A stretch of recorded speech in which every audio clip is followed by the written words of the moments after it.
Hello there, it's Austin.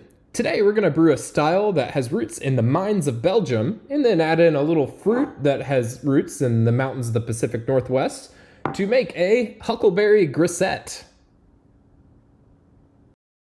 So let's get started.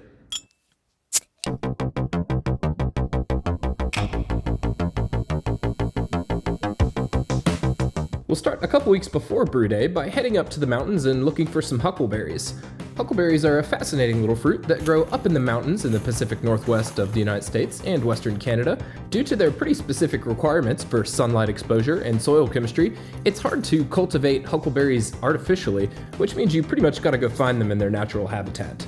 If you do decide to head up into the mountains and gather some huckleberries, do be careful, as they are a favorite snack of some of the local wildlife, demonstrated by Melon here, who as soon as she figured out she could eat the berries, probably ended up eating more than we packed to take home. But as soon as we had picked enough for the beer, and maybe also to make a cobbler a little bit later, we packed everything up and then headed back down the mountain to make our huckleberry tincture, which is pretty simply just over 100 grams of huckleberries that I covered with 1 to 2 ounces of vodka. On the actual start of our brew day, we started by gathering 4.8 gallons of reverse osmosis water and then adjusting that water with a relatively high concentration of gypsum. The fermentables for this batch features just under 70% of brewer's 6-row malt, as well as 1 pound of both flaked and non-flaked wheat malt. My aim for this grain bill was similar to a Saison, but toned back a little bit to kind of lighten up the body of the beer.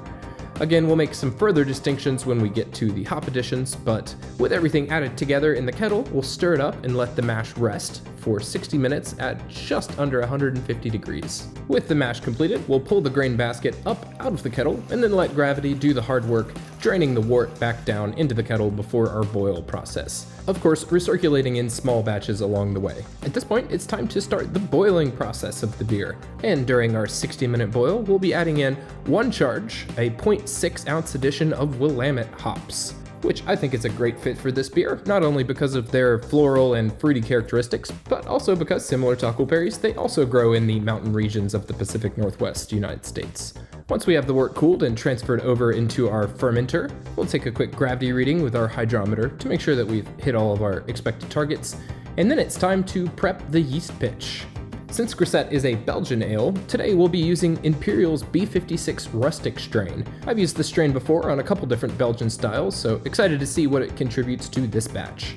During the pretty standard fermentation schedule for this beer, I'll actually be dry hopping it with 0.4 ounces of Willamette hops, again to contribute a little bit more of that hoppy character.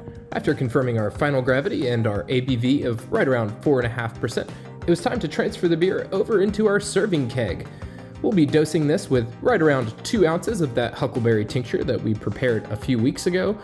The color from this tincture was phenomenal, and I'm a little bit bummed it didn't translate too much into the final beer, but using our mad scientist syringe, we'll transfer it over, and once the beer has been carbonated at a serving pressure of 14 psi for a couple days, it's time to take a break from our job in the mines to enjoy a nice Huckleberry Grisette. A Grisette is a style that was a little bit lost to time, but has had a bit of a resurgence recently. It's pretty similar to a Saison in taste, appearance, and ingredients, if not a bit lighter and more refreshing. The name Grisette literally translates to little gray, and it's not 100% certain what that references. I've read maybe originally the color of the beer, maybe the color of the clothes, the miners coming out of the mines, maybe even a reference to the color of the dresses of the women that were serving some of these beers to the miners. I think the taste of this version pretty well hits the nail on the head. It's refreshing, but it's also a little bit hoppier than some Saisons that I've had. The huckleberry taste ended up being pretty subtle but enjoyable. It didn't contribute much color at all, and the color is much more traditional to what I would expect out of a Saison or a Grisette. There's a hint of funkiness, but it definitely doesn't get in the way of being a refreshing and crushable beer. I really like the concept of taking a style that was served in the mines and adding in some fruit that was picked in the mountains. A Grisette is a really cool historical style that I hope continues to experience a resurgence in the craft beer market, and of course among homebrewers. Cheers!